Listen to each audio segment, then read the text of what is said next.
जे तोर बाराती लागतो लोकना के लाठी लोकना के लाठी आई तो जे तोर बाराती लागतो अगुआ के लाठी अगुआ के लाठी साथी दिन महुआ पीबो सबकार के शीशा फोड़बो तोर बाप कुछो बोलतो छौरी ओकरो से नहीं डरबो आई तो जे तोर बाराती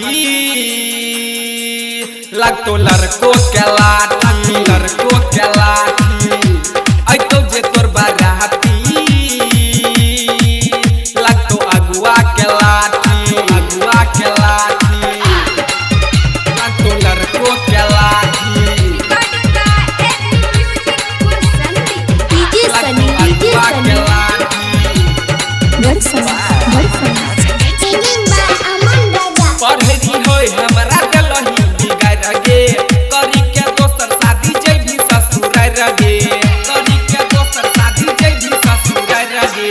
पढ़ी होय हमरा गलही बिगाड़ गे करी के दोसर शादी जइबी ससुरार गे भाई बन तो सहाला बबलू तो गाला देबो हम इज्जत के उतार आई तो जे तोर बाराती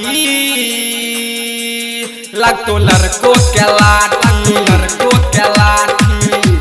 आई तो जे तोर बाराती लागतो अगुआ के लाठी अगुआ के लाठी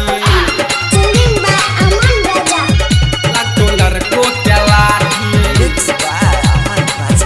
लागतो अगुआ के लाठी